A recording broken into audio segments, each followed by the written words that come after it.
Hey everyone, and welcome to This Explainer. If you've been to a fuel station recently, you've definitely felt that sudden pinch in your wallet, right? Today, we're taking a clear, completely unbiased look at exactly why petrol and diesel prices are suddenly surging across India. We're going to cut through all the noise, look directly at the data, and demystify the entire process of how a single drop of oil travels from a global conflict zone all the way down to your local fuel pump.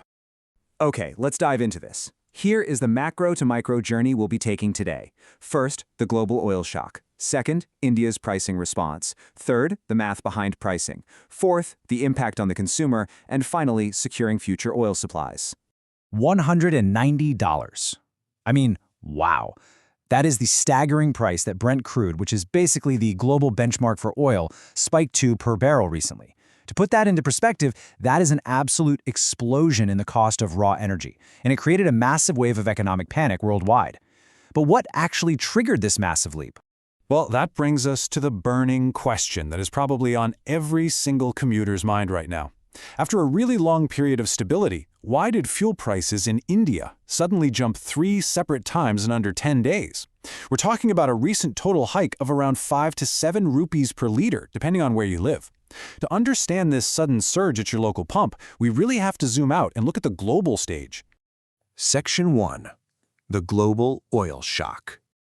Let's walk through this rapid sequence of events, because local pain at the pump always starts with a massive global trigger.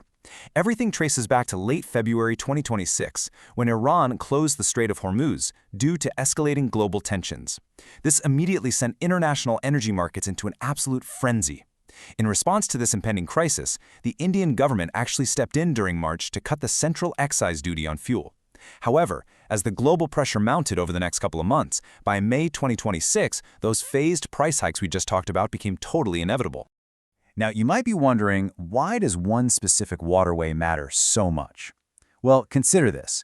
Literally 1/3 of the entire world's crude oil trade passes directly through the Strait of Hormuz. When that choke point closes, it isn't just some regional issue. It is a catastrophic disruption to the global supply chain. The world suddenly had far less accessible oil, and basic economics tells us that when supply drops that drastically, prices just skyrocket. Section 2. India's pricing response. Now, what's really interesting to look at is how India actually reacted to this $190 a barrel nightmare compared to the rest of the world. When that global shock hit, almost every importing nation had to pass those huge costs on to their citizens. Myanmar saw pump prices absolutely soar by nearly 90%. The United States saw a massive 44% jump. The global average for fuel price hikes hovered right around 22%. Yet India actually managed to contain its overall price hike to roughly 8%. So how did India keep that number relatively low? Simply put, a massive financial buffer. Behind the scenes, oil marketing companies were absorbing staggering losses of roughly 1,000 crore rupees every single day just to keep prices stable for nearly 78 days, while the government cut central excise duty by 10 rupees. But, there's a limit to how long that can last. Eventually, the dam breaks, resulting in the consumer reality, 3 phased hikes adding 5 to 7 rupees per liter.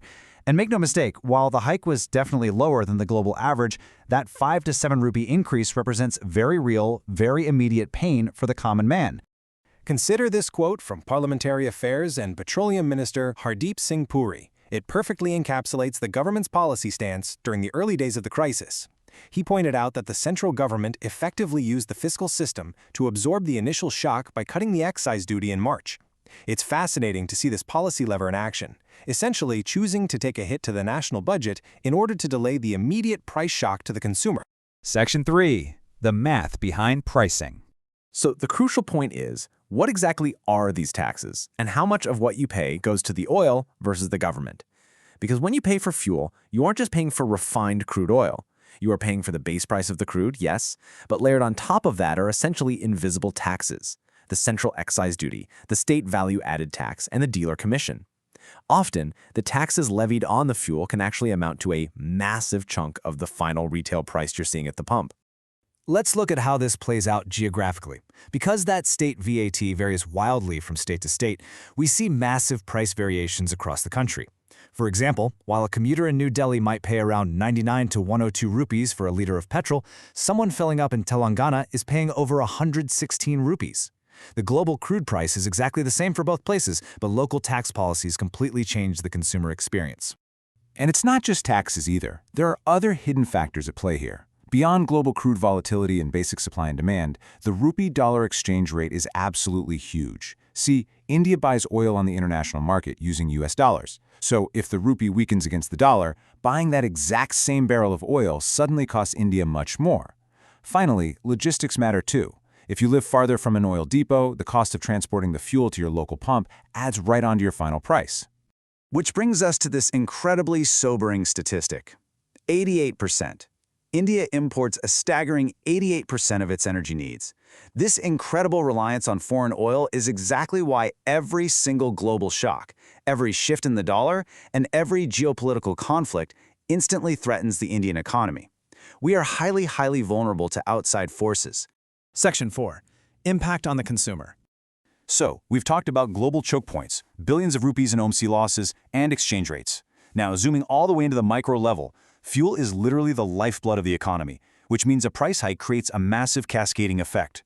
A mere 1 rupee increase per liter creates a ripple effect across everything. Auto and cab fares edge up by 1 to 3%.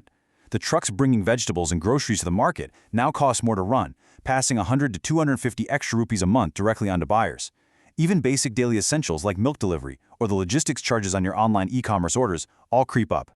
And this brilliantly illustrates the real human cost. When you take that recent hike of roughly 5 rupees per liter and apply the cascading inflation across transportation, groceries, and daily essentials, the harsh reality is an estimated extra monthly cost of 1,500 to 4,000 rupees for a typical family of 4. That is a really substantial hit to the monthly disposable income of the middle class.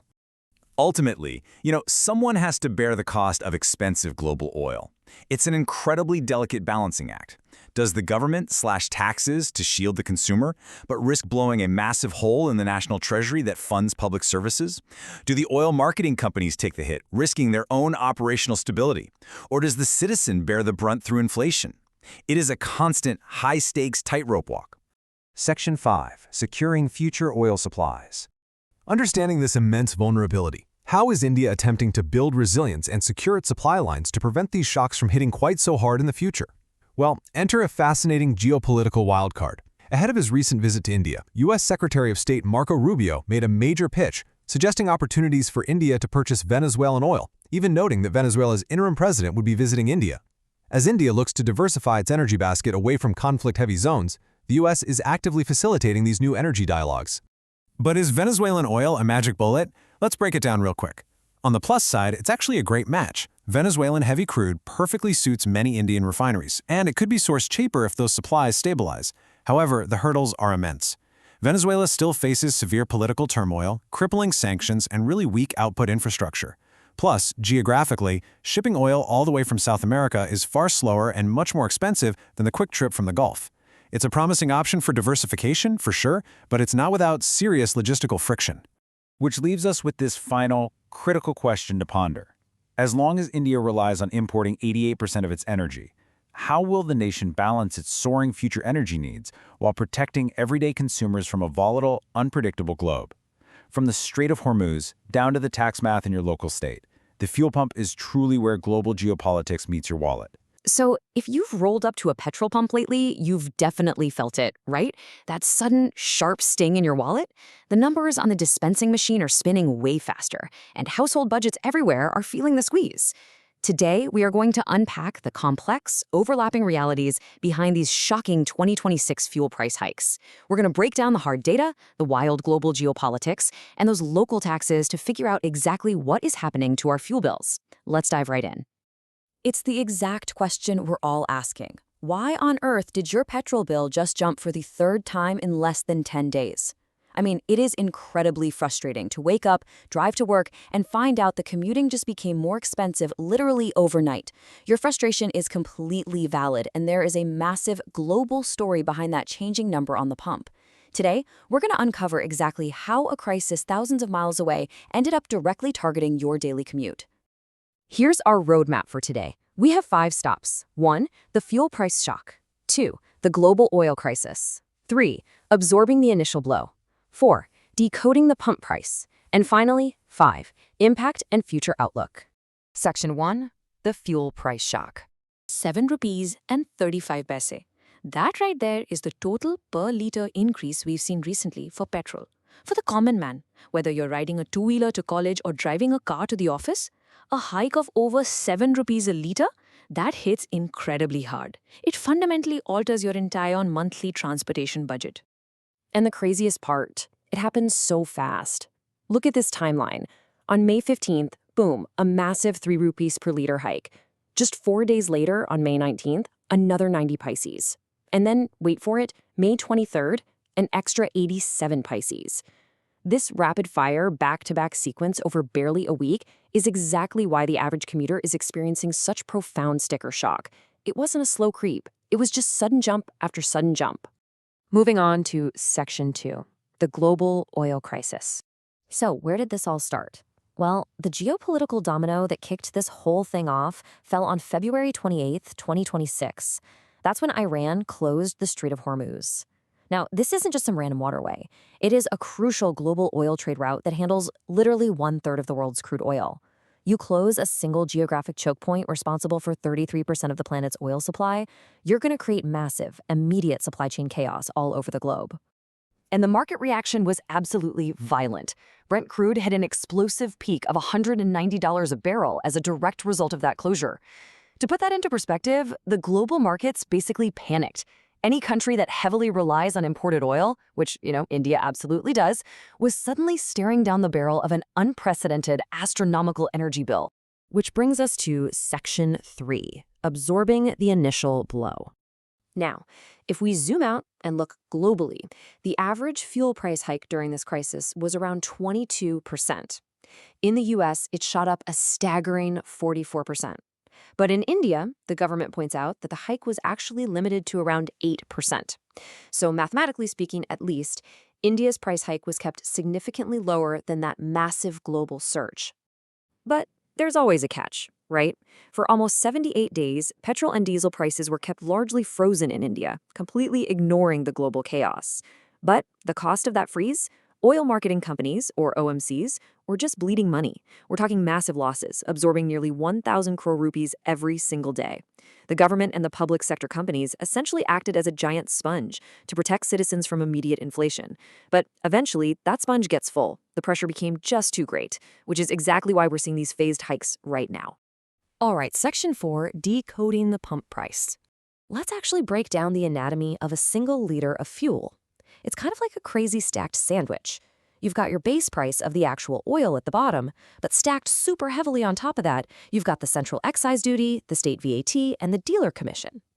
Fuel taxes are literally one of the biggest cash cows for the government treasury. So even when the central government cut their excise duty to try and cushion the blow, those varying state taxes still played a huge role in the final number you see on the dispensing machine. And those varying state taxes create some wild regional disparities. Check this out. In Delhi, petrol is sitting at 102 rupees and 12 paise, but take a trip down to Chennai, and suddenly it's 107.77.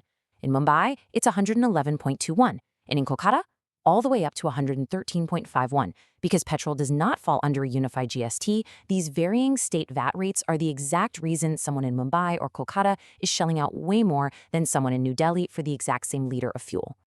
Industry analysts hit the nail on the head here. They note that the combined effect of central excise duty and varying state VAT results in high retail prices.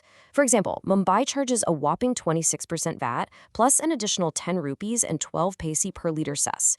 That just underscores exactly how localized taxation policies shape the actual burden placed on the consumer. It's not just about global crude prices, it's heavily about your local tax structure.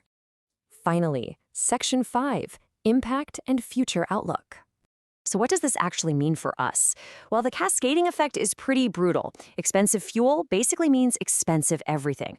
Auto, cab, and bus fares rising by 1 to 3%. Because transportation costs more, your everyday vegetables and groceries are up roughly 100 to 250 rupees a month. Milk prices have already been hiked by 2 rupees. Even the logistics charges for your online deliveries are starting to edge up. It is a massive ripple effect that touches literally every single corner of your household budget. When you actually sit down and tally all of that up, a typical family of 4 is looking at an estimated 1,500 to 4,000 rupees in total extra monthly burden. That is the true heavy cost of inflation for the everyday citizen.